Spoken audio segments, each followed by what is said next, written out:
The sugar snow. For days the sun shone and the weather was warm. There was no frost on the windows in the mornings. All day the icicles fell one by one from the eaves with soft smashing and crackling sounds in the snowbanks beneath. The trees shook their wet black branches, and chunks of snow fell down. When Mary and Laura pressed their noses against the cold window pane, they could see the drip of water from the eaves and the bare branches of the trees. The snow did not glitter. It looked soft and tired. Under the trees it was pitted where the chunks of snow had fallen, and the banks beneath the path were shrinking and settling. Then one day Laura saw a patch of bare ground in the yard. All day it grew bigger, and before night the whole yard was bare mud. Only the icy path was left, and the snowbanks along the path and the fence and beside the woodpile. "Can't I go out and play, Ma?" Laura asked, and Ma said, "May, Laura." "May I go out to play?" she asked. "You may tomorrow," Ma promised. That night Laura woke up shivering. The bed covers felt thin. Her nose was icy cold. Ma was tucking another quilt over her. "Snuggle close to Mary," Ma said, "and you'll get warm." In the morning the house was warm from the stove, but when Laura looked out the window, she saw that the ground was covered with soft, thick snow. All along the branches of the trees the snow was piled like feathers, and it lay in mounds along the top of the rail fence, and stood up in great white balls on top of the gate posts. Pa came in, shaking the soft snow from his shoulders and stamping it from his boots. "It's sugar snow," he said. Laura put her tongue quickly to the little bit of white snow that lay in a fold of his sleeve. It was nothing but wet on her tongue, like any snow. She was glad nobody had seen her taste it. "Why is it sugar snow, Pa?" she asked him. But he said he didn't have time to explain now. He must hurry away.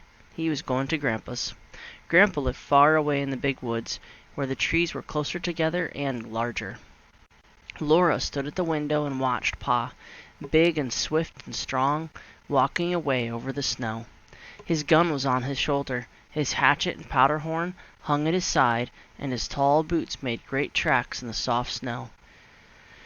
Laura watched him till he was out of sight in the woods. It was late before he came home that night. Ma had already lighted the lamp when he came in. Under one arm he carried a large package, and in the other hand was a big covered wooden bucket. "Here, Caroline," he said, handing the package and the bucket to Ma. Then he put the gun on its hooks over the door. "If I'd met a bear," he said, "I couldn't have shot him without dropping my load." Then he laughed. "And if I'd dropped that bucket and bundle, I wouldn't have had to shoot him. I could just have stood and watched him eat what's in there and lick his chops." Ma unwrapped the package, and there were 2 hard brown cakes, each as large as a milk pan. She uncovered the bucket, and it was full of dark brown syrup. "Here, Laura and Mary," Pa said, and he gave them each a little round package out of his pocket. They took off the paper wrappings, and each had a little hard brown cake with beautifully crinkled edges. "Bite it," said Pa, and his blue eyes twinkled. Each bit off one little crinkle, and it was sweet. It crumbled in their mouths. It was better even than their Christmas candy. "Maple sugar," said Pa. Supper was ready, and Laura and Mary laid the little maple sugar cakes beside their plates, while they ate the maple syrup on their bread. After supper, Pa took them on his knees as he sat before the fire, and told them about his day at Grandpa's and the sugar snow. "All winter," Pa said, "Grandpa's been making wooden buckets and little troughs. He made them out of cedar and white ash, for those woods won't give a bad taste to the maple syrup.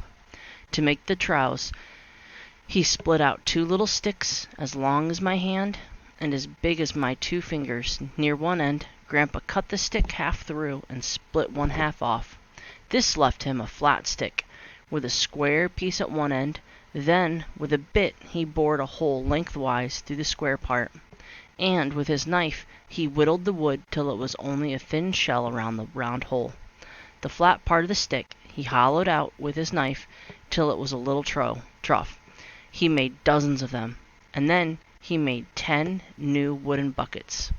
He had them all ready when the first warm weather came and the sap began move in the trees. Then he went into the maple woods, and with a bit he bored a hole in each maple tree, and he hammered the round end of the little trough into the hole, and he sat a cedar bucket on the ground under the flat end. The sap, you know, is the blood of a tree. It comes up from the roots. When the warm weather begins in the spring, it goes to the very tip of each branch and twig to make the green leaves grow. Well, when the maple sap came to the hole in the tree, it ran out of the tree, down a little trough, and into the bucket. "Oh, didn't it hurt the poor tree?" Laura asked. "No more than it hurts you when you prick your finger and it bleeds," said Pa. "Every day Grandpa puts on his boots and his warm coat and his fur cap, and he goes out into the snowy woods and gathers the sap. With a barrel on a sled, he drives from tree to tree and empties the sap from the buckets into the barrel.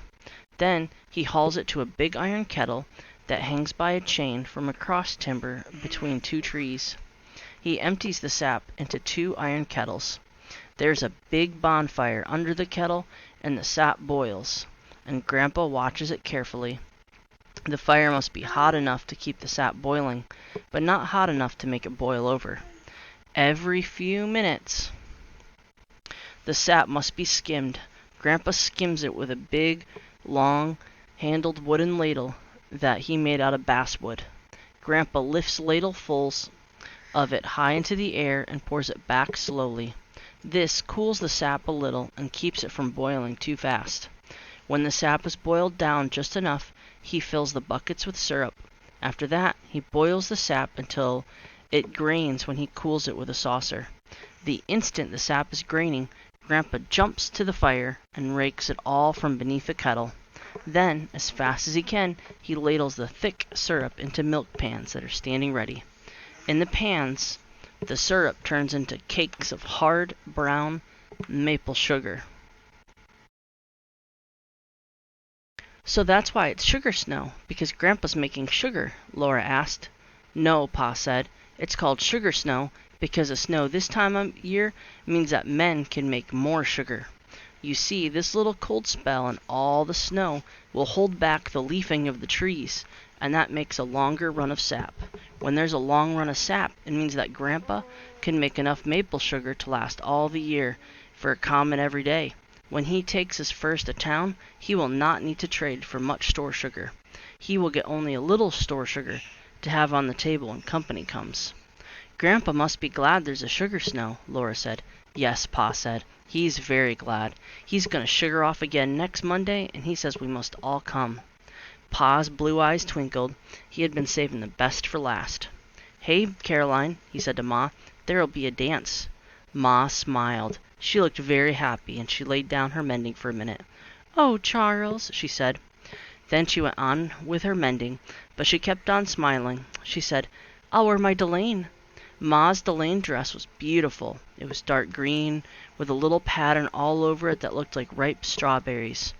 A dresser had made it in the East, in the place where Ma came from when she married Pa and moved out west to the big woods in Wisconsin. Ma had been very fashionable before she married Pa, and a dressmaker had made her clothes. The delaine was kept in paper and laid away. Laura and Mary had never seen Ma wear it. She had shown it to them once. She had let them touch the beautiful dark red buttons that buttoned the basquet up the front. She had shown them how neatly the whalebones were put in the seams inside with hundreds of little cross stitches. It showed how important a dance was if Ma was going to wear the beautiful delaine dress. Laura and Mary were excited. They bounced up and down on Pa's knees and asked questions about the dance, until at last he said, "Now you girls run along to bed. You'll know all about the dance when you see it. I have to put a new string on my fiddle." There were sticky fingers and sweet mouths to be washed. Then there were prayers to be said. By the time Laura and Mary were snug in their trundle bed, Pa and his fiddle were both singing, while he keeping time with his foot on the floor. "I'm Captain Jinks of the Horse Marines. I feed my horse on corns and beans, and I often go beyond my means, for I'm Captain Jinks of the Horse Marines. I'm captain in the army."